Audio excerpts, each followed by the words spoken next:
passer la parole au ministre Leblanc. Alors, bon après-midi tout le monde.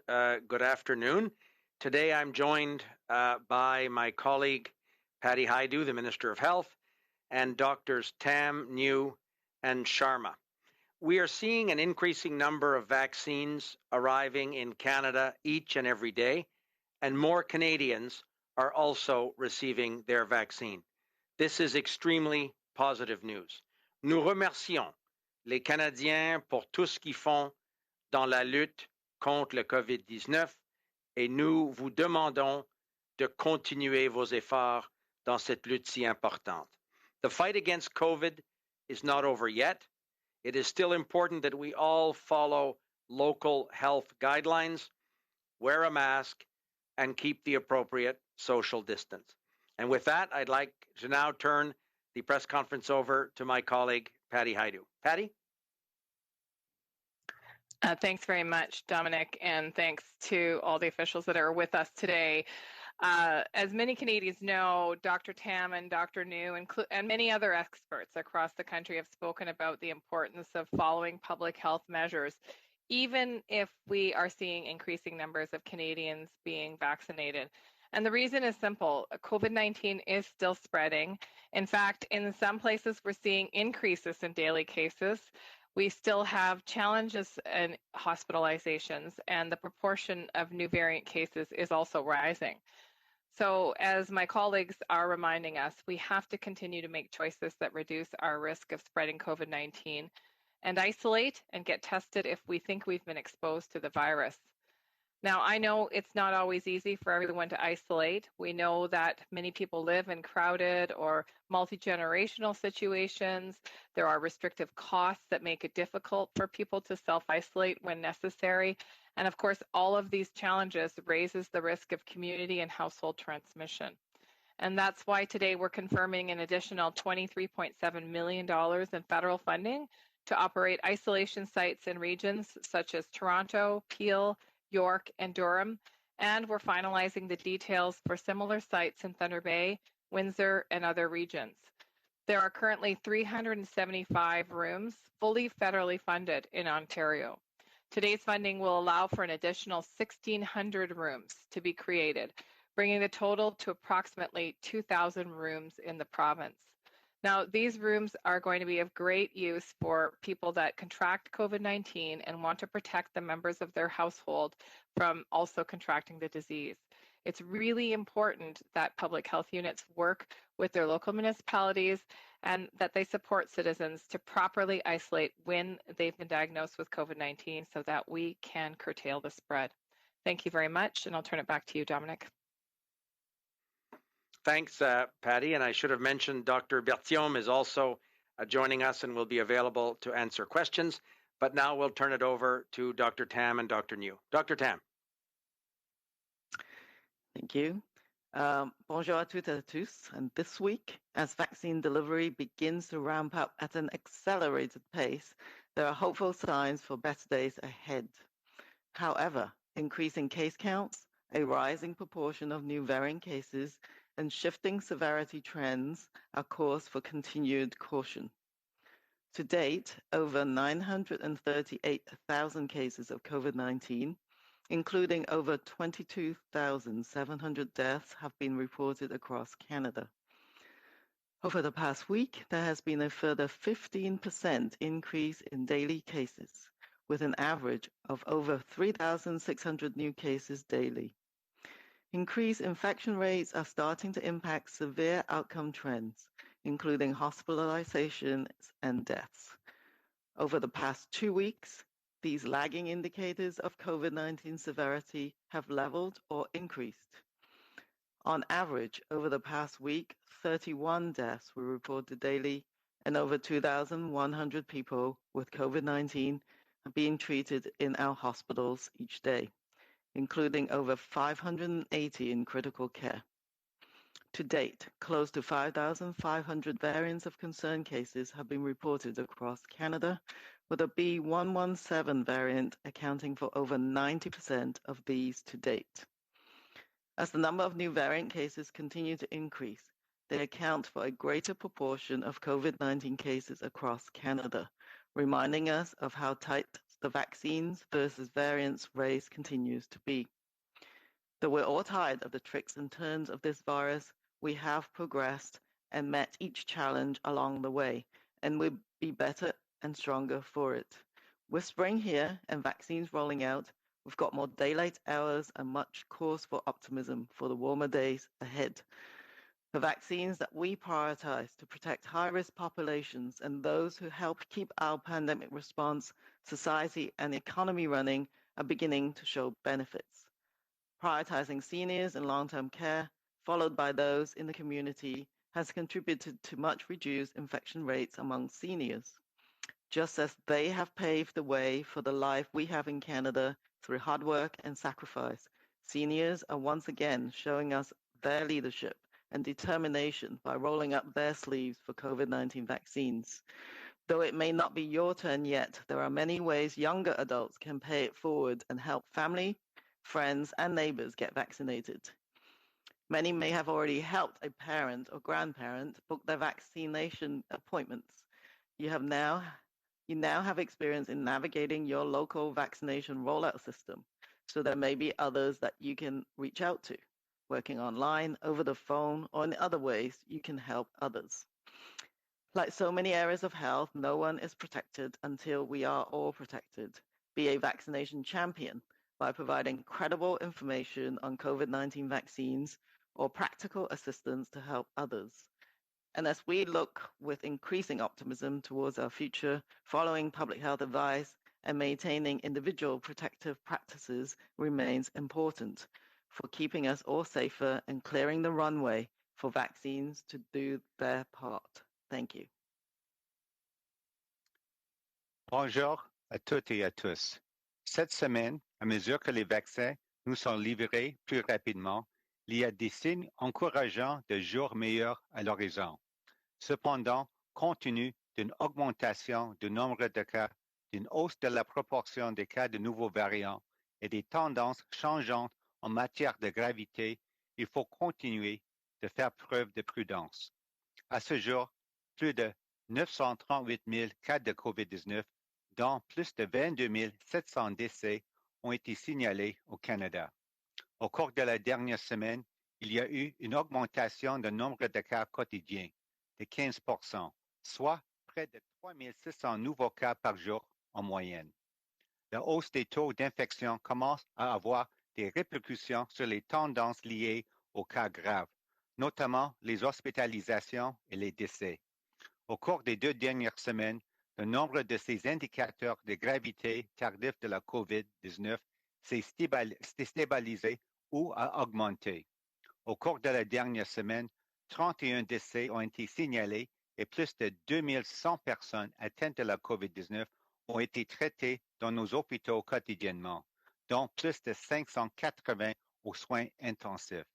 Jusqu'à présent, près de 5500 cas de variants préoccupants ont été signalés au Canada, le variant B117 représentant à ce jour plus de 90 % de ces cas.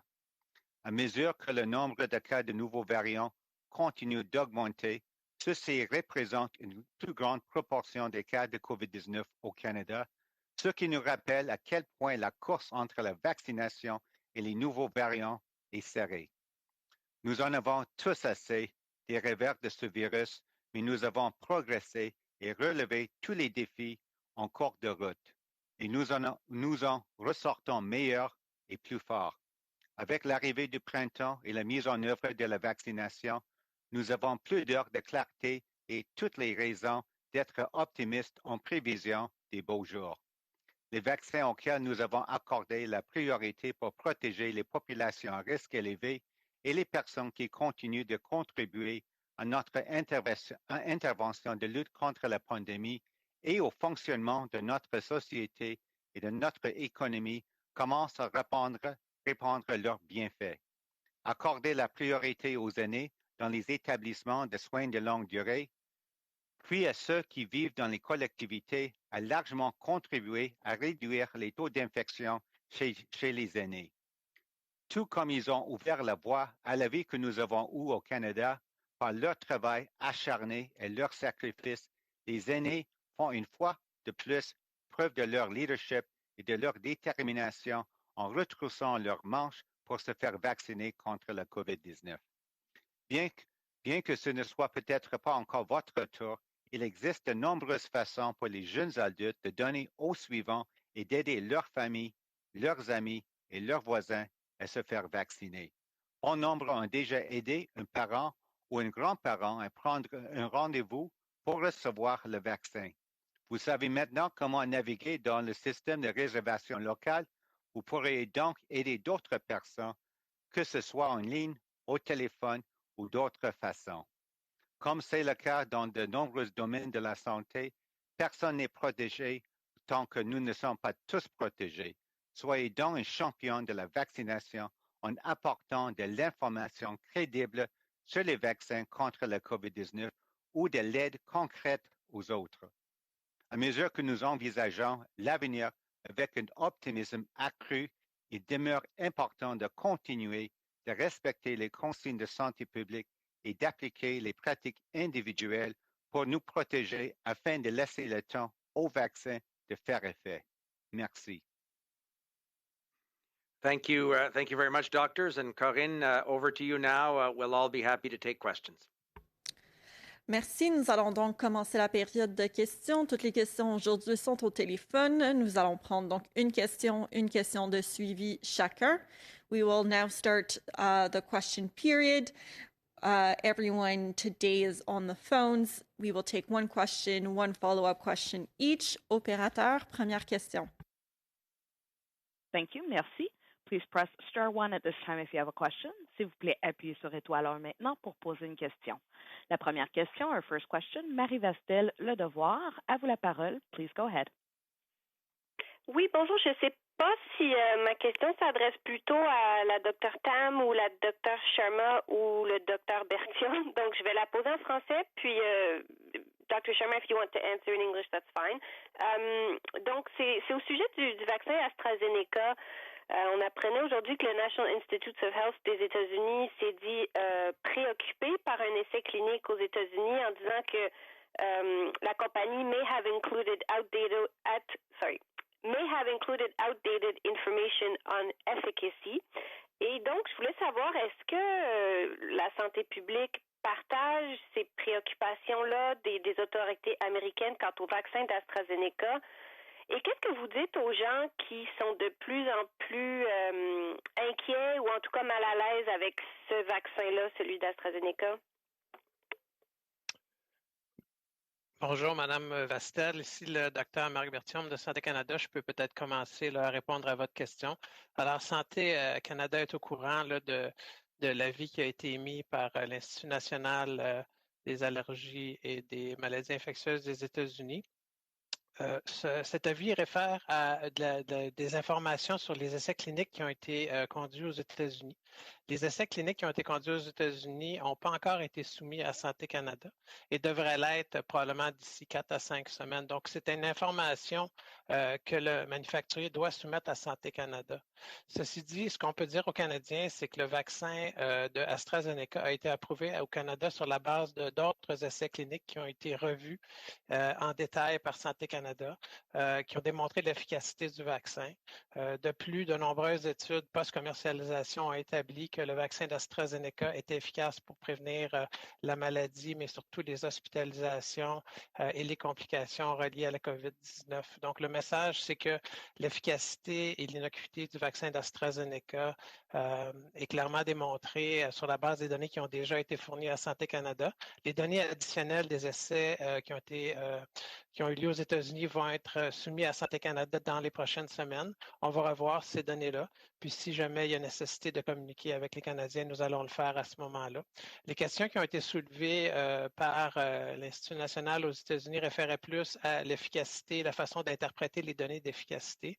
À ma connaissance, il n'y a pas eu de questions soulevées au niveau de l'innocuité du vaccin. Donc, à ce moment-là, ça devient une question d'interpréter des pourcentages, mais de façon globale, le message, c'est que le vaccin d'AstraZeneca continue d'être bénéfique pour les Canadiens pour prévenir la COVID-19. Merci. Bonjour, c'est Dr. New. Peut-être je vais ajouter quelques mots en français aussi. De la perspective de la santé publique, nous sommes au courant avec ce que nos collègues de Santé Canada font le bon travail avec leurs homologues à travers le monde, aussi aux États-Unis. Nous autres, on travaille étroitement aussi avec nos homologues de santé publique, les médecins hygiénistes des provinces et territoires. Et c'est sûr aussi que le Comité consultatif national de l'immunisation aussi vont examiner, analyser aussi les données probantes qui arrivent au fur et à mesure pour aussi donner leurs meilleures recommandations à nous autres ici dans le domaine de santé publique. Et on va discuter aussi, on continue de discuter les données probantes au sein de notre comité consultatif spécial. Merci. Je pense que Dr. Sherman veut répondre aussi un peu. Merci.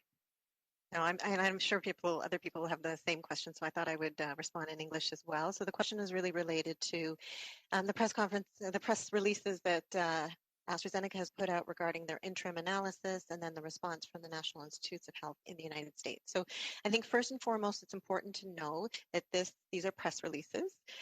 These are ways to communicate interim analysis, and AstraZeneca has said that their press release was regarding data that had an earlier data lock time, which was February 17th, and that's not uncommon. So every other vaccine manufacturer has done the same thing. They put out interim data in the form of a press conference or press release.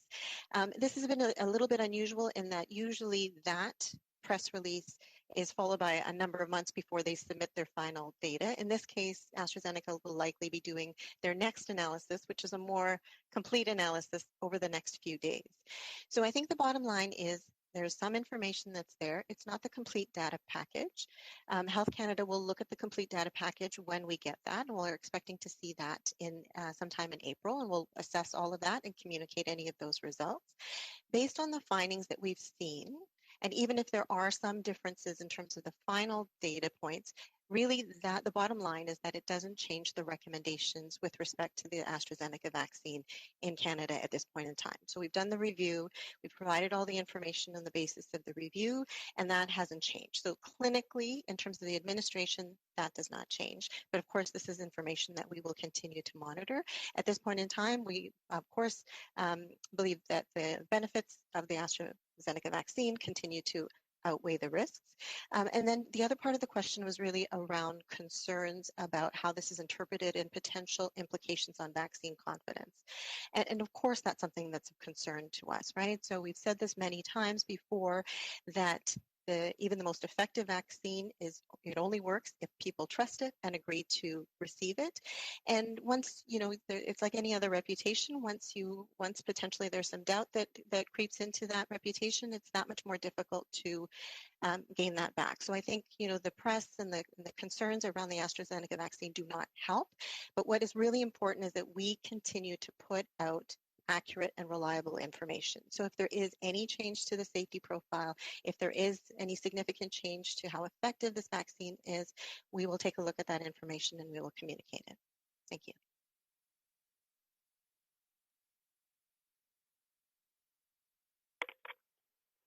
Je peux avoir ma follow-up? Oui, vas-y avec ton suivi. OK, j'attendais que tu m'invites à le faire, excuse-moi. Donc, question de suivi. Peut-être pour vous, Dr. Bertium, si je comprends bien, juste pour être certaine, vous allez réviser les données d'AstraZeneca, mais il est peu probable que l'approbation d'AstraZeneca soit révoquée par Santé Canada parce qu'on parle d'une question d'efficacité et non d'innocuité, comme vous dites, si je comprends bien. Et ma question de suivi pour l'un des 4 docteurs, certaines provinces avaient commencé à déconfiner leur population, leur économie, mais Dr. Tam, vous disiez qu'il y a eu une augmentation de 15% des cas de COVID au pays seulement dans la dernière semaine, donc la tendance est peut-être un peu préoccupante. Est-ce que donc les provinces ont peut-être commencé à déconfiner trop vite, à votre avis?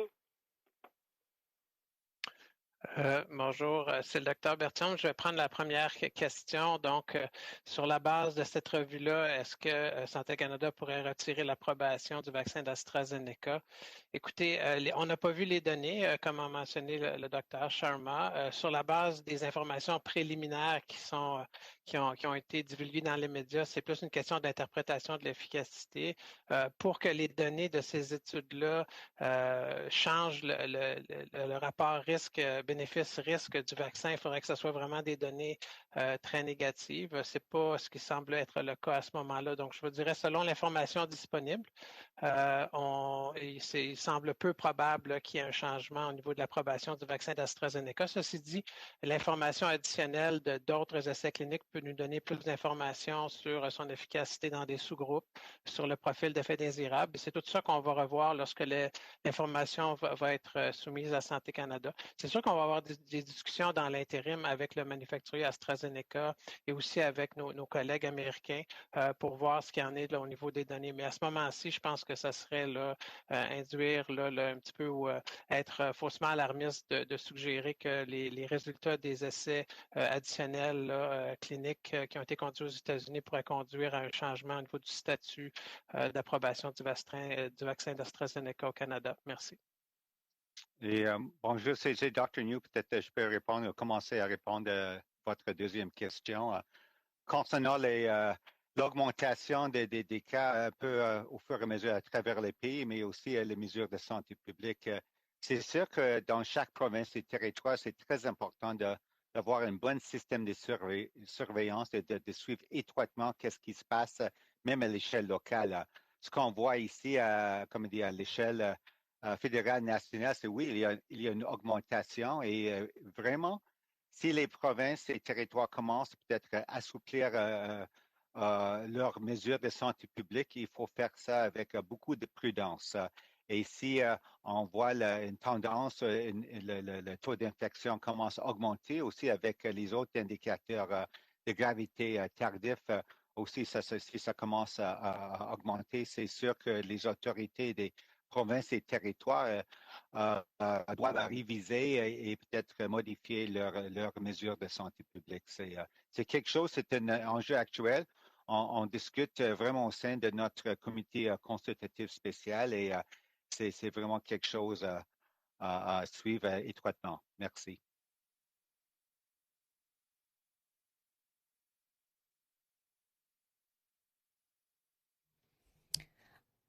Parfait. Donc, prochaine question. Next question.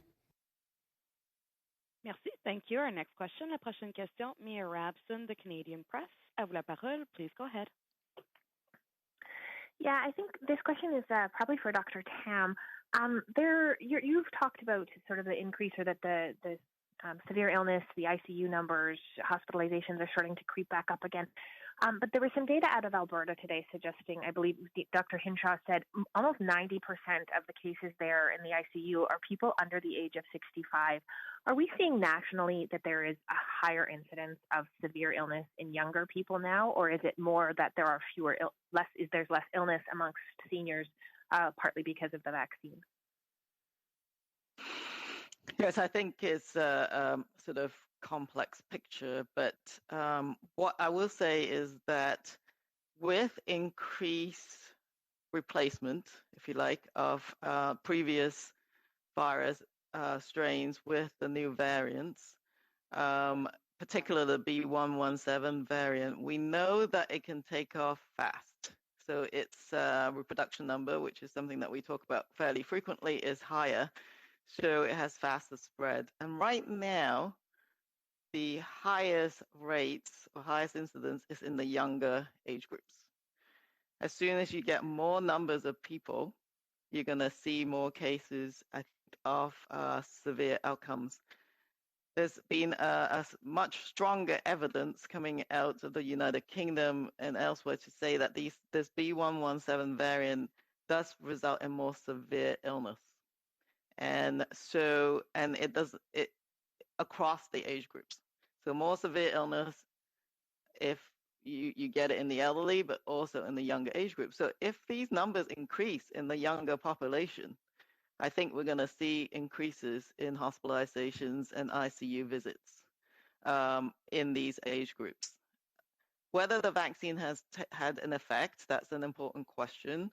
I don't think we can sort of say for certain, but what we've seen is a drop in incidence in the 80-year-olds and older. That's some of the first groups to be vaccinated, particularly in long-term care facilities. So that is a positive sign. But we've just began the vaccine programs. Many community based older adults, the ones that are not in congregate living, haven't been vaccinated yet. So we need to be really careful, and that it's possible to see an increase in severity in any age group with the new variants. Thank you. And I think my next question is for Dr. Sharma or Dr. Berthiaume. With regards to AstraZeneca last week, the European Medicines Agency decided to put a warning on the authorization regarding the blood clots, noting that there was no increased risk of getting a blood clot, but that they couldn't rule out or in whether or not it played a role in that one specific kind of blood clot. I'm just wondering if Health Canada is considering adding such a warning to the authorization. Yeah, so the short answer to that is yes. So we are looking at that. We were observers at that European Medicines Agency subcommittee meeting. We've looked at the data as well, and so we're in the process of making similar changes to the information for Canadians. And of course, as we always would, we will communicate that once that's complete. Thank you. Merci. Prochaine question. Next question. La prochaine question. Catherine Lévesque, La Presse canadienne. Your line is open. À vous la parole. Oui, bonjour à vous tous. J'aimerais revenir sur quelque chose que vous avez dit, Dr. New. Je veux juste avoir une précision. Vous dites du côté de la réouverture des provinces, que si ça commence à augmenter trop vite la transmission du virus, il faudrait peut-être modifier les mesures de santé publique dans les provinces. Je me demandais si vous considérez qu'à ce moment-ci, il faudrait effectivement que les provinces revoient leur plan de réouverture. Est-ce que vous pensez qu'à 15 % d'augmentation et avec la transmission du virus B117, on est déjà dans cette situation-là ou pas encore? Merci. OK, merci pour la question. Je peux peut-être préciser, même elle a entendu, je n'ai pas dit que les provinces commencent à assouplir les mesures de santé publique trop rapidement, mais c'est quelque chose à suivre étroitement parce que, oui, on voit maintenant, à l'heure actuelle, une augmentation des cas aussi, hospitalisation et tout ça. Et c'est vraiment, je pense que c'est quelque chose pour les provinces et territoires, mais aussi à l'échelle locale. Il faut vraiment suivre l'épidémiologie. Il faut vraiment avoir tous les moyens disponibles pour faire un bon suivi des contacts, aussi isoler les cas identifiés et tout ça, pour assurer que c'est tout, comme dire, sous contrôle. Donc, si on commence à continuer peut-être à voir que les indicateurs commence pas dans une bonne direction avec une tendance qui continue à augmenter. Oui, c'est sûr que les provinces et les territoires, mais peut-être que c'est plus à l'échelle locale, il faut modifier les mesures de santé publique. Mais c'est quelque chose, oui, on est dans les premières étapes, je pense, dans plusieurs provinces et territoires d'assouplir les mesures de santé publique, mais je peux parler, je pense, peut-être pour au moins les autorités de santé publique. Tout le monde est conscient, on veut vraiment qu'on continue avec une cadence très prudente et on va voir qu'est-ce qui se passe et si c'est nécessaire de modifier, je pense que les autorités sont prêtes à le faire. Merci. Merci de la précision. J'ai aussi une question pour peut-être M. Leblanc et peut-être Mme Hajdu, si vous voulez répondre également. Il y a les conservateurs, aujourd'hui, qui réclament un plan de réouverture, un plan là, pour la levée des restrictions, un peu comme ça s'est fait aux États-Unis ou au Royaume-Uni d'ici 20 jours de séance au Parlement. Je me demandais si c'était quelque chose qui était sur votre radar et si vous êtes disposé à présenter un tel plan là, alors qu'on entame possiblement une troisième vague. Ben, peut-être, moi, je pourrais faire quelques commentaires et Patty pourra ajouter aux besoins.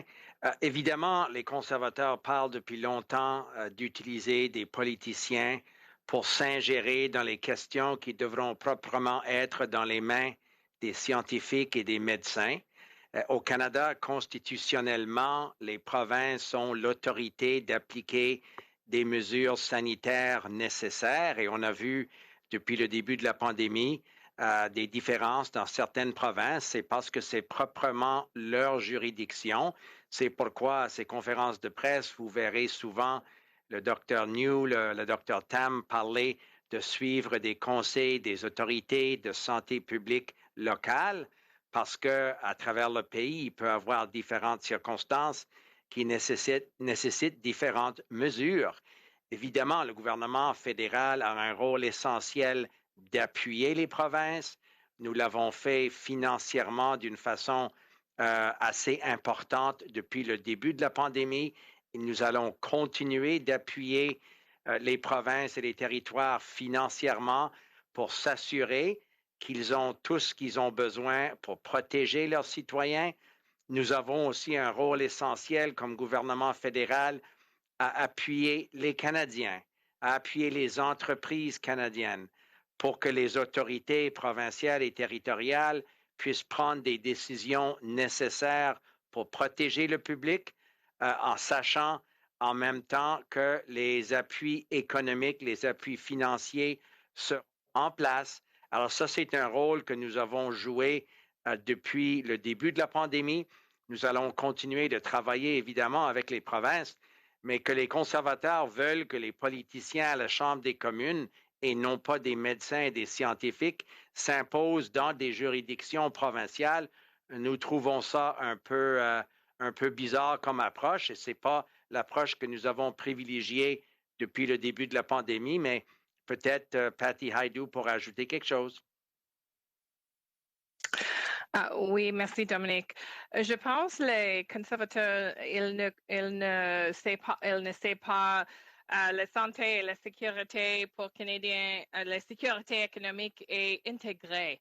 And on anglais, you know, I think the motion today, as my colleague has mentioned, first of all, underscores a lack of confidence in the public health authorities and the scientists that are leading our response across the country, and a lack of understanding about the jurisdictional right and responsibility of provinces and territories to deliver health care and to protect the health of their constituents, namely in their provinces and territories.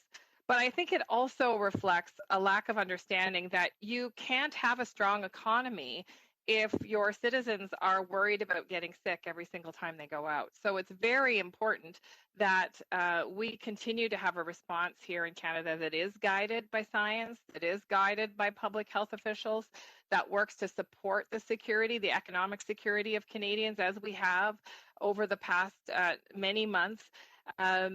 But also has a true foundation of science-based measures at its core.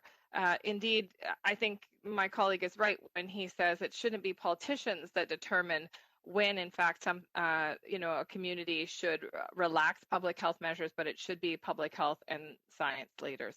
Thank you. Merci. Thank you. Next question. Prochaine question. Thank you. La prochaine question, our next question. Tana McCharles, Toronto Star. À vous la parole. Your line is open. Hi, thanks. Dr. Sharma, given what you said about Canada weighing the evidence right now on the blood clot issue for AstraZeneca, can you tell me what your advice is to the health workforce that are looking at vaccines right now? Are you suggesting that maybe they should hold off in administering that vaccine in particular to anyone with heart issues or vascular problems? So at this point in time, we're not changing any of our recommendations, so that the vaccine would still be indicated for those who did not have any other contraindications, so we're not allergic to any of the components of the vaccine or the vaccine itself. We do make mention of people that potentially have an increased risk of bleeding, but that's with any vaccine because it's an injection. So at this point in time, we would say that for people that are 18 years of age and over, that you would look at, of course, the risks and the benefits, but that AstraZeneca would be the vaccine would be an appropriate choice. Now, as we've said, we are looking at potentially making changes to the monograph, the information that goes with the vaccine, to say that there have been reports of this type of rare clot. So if people have any of the symptoms of clots, so in the case of the central ones, the ones that involved the veins around the brain, if they have a sudden headache, if they have a headache that persists past 3 days, make sure that they go in and be seen. If they have any other symptoms of clots, so shortness of breath, pain or tenderness in their calves or legs or anything like that, then they should go and be seen. Overall, we are not making any changes to the recommendations at this point in time. The issue of looking at the specific type of clot is ongoing, as it is with clots in general. And just to say that the information that we've seen in terms of the more common types of clots in general has not shown any increased risk with people getting the AstraZeneca vaccine compared to people that are not getting the vaccine. Thanks. And I don't know who can give us this, but perhaps you might be able to say. I'm looking for an update, I guess, overall on the other 3 vaccines that we have less clarity on in terms of delivery schedules and also the approval of Novavax. So where are you at on the approval of Novavax? And do you have any updates on when the supply of AstraZeneca that was contracted for delivery from the U.S. beyond the 1.5 that Biden's giving us, when that's coming, and when the Johnson & Johnson vaccine is coming? Sure. So maybe I can answer the Novavax review question first and then turn it over to others on the supply questions.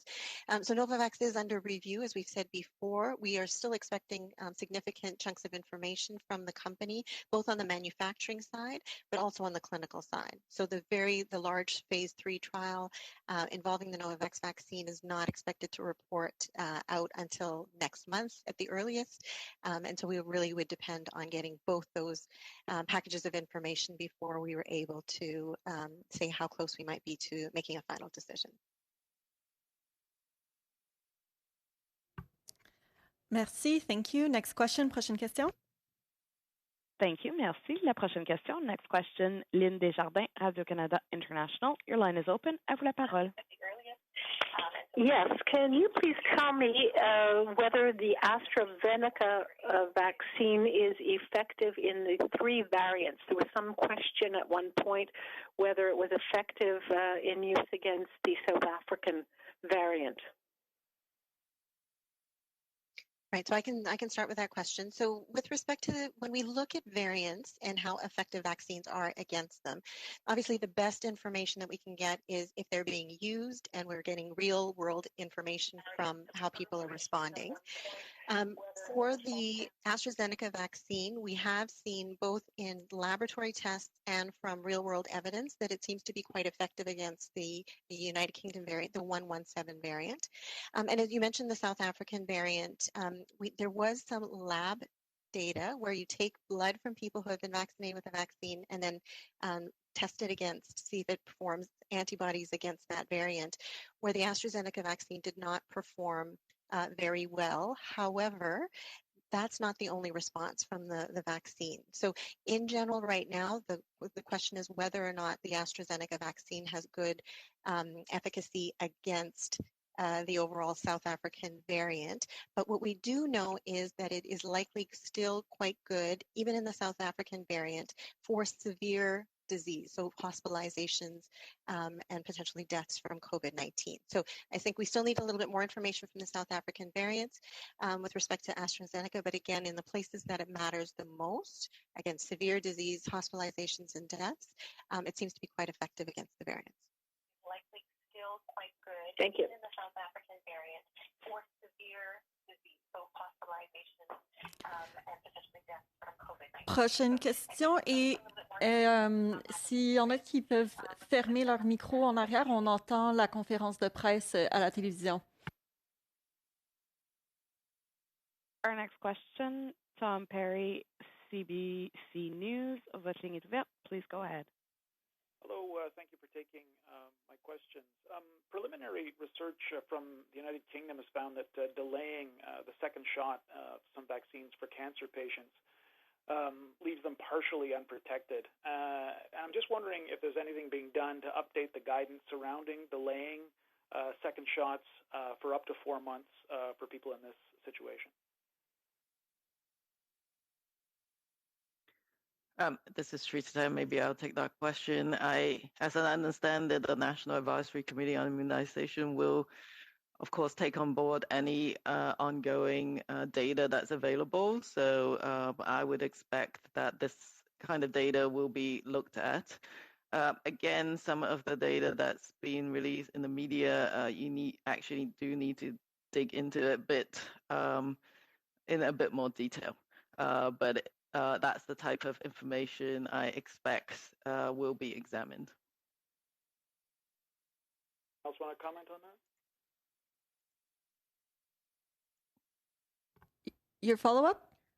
Oh, sure. I'm just wondering if federal officials are going to be giving Canadians any more direction or advice on what they can do once they're vaccinated. I mean, can they go see their family? Can they attend gatherings? The Centers for Disease Control in the United States has put out some guidelines. I'm just wondering if we're going to see something like that in Canada. So this is an area of active discussion with the provinces and territories. Obviously, we're in our early days in terms of vaccine coverage.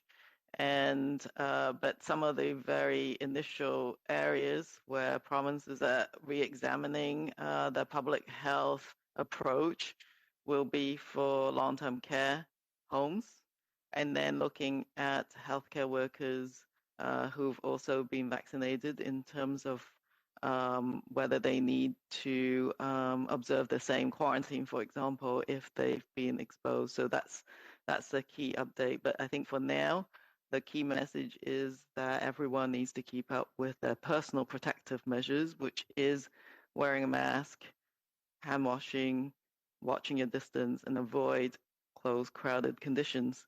I think as more and more people get vaccinated, I would expect the advice to evolve as we go along, but it's a little bit too early.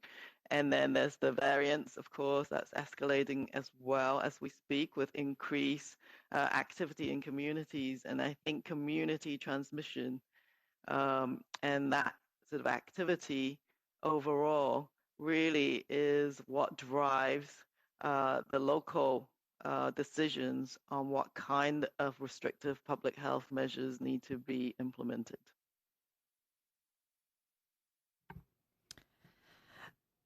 Merci, thank you. We will take a final question. Nous allons prendre une dernière question. Opérateur. Thank you, merci. The last question is from Catherine Aylesworth, Global National. Your line is open. À vous la parole.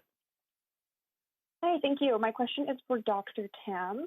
There's a new report out today showing a troubling rise in incidents of anti-Asian racism in Canada. The pandemic has only made this worse. You've been at the crossroads of both. Can you speak to the toll that this is taking? Yes, so I think the pandemic has had a significant toll on everyone. There is no doubt. But some populations have experienced more impact than others. And certainly in the last report I published, as the Chief Public Health Officer's annual report, I pointed to the inequities and for which racism, but also other social and economic factors result in certain populations being disproportionately impacted by COVID-19. And I think that one can understand the frustration and, that being a general sentiment, but there's never an excuse for racism in our society. So I think that is really important, and people need to support each other and be patient. And I have to say that in general, Canadians have been very supportive of each other, which is how we got through the pandemic to this point. And we just need that to continue for a bit longer as the vaccine is rolling out. So absolutely, we should not tolerate hate or racism against any groups in our community, but we just got to be compassionate and patient with each other. Okay, thank you so much. No follow-up. Merci. Ceci met donc fin à la conférence de presse d'aujourd'hui. This puts an end to today's press conference. Thank you, everyone.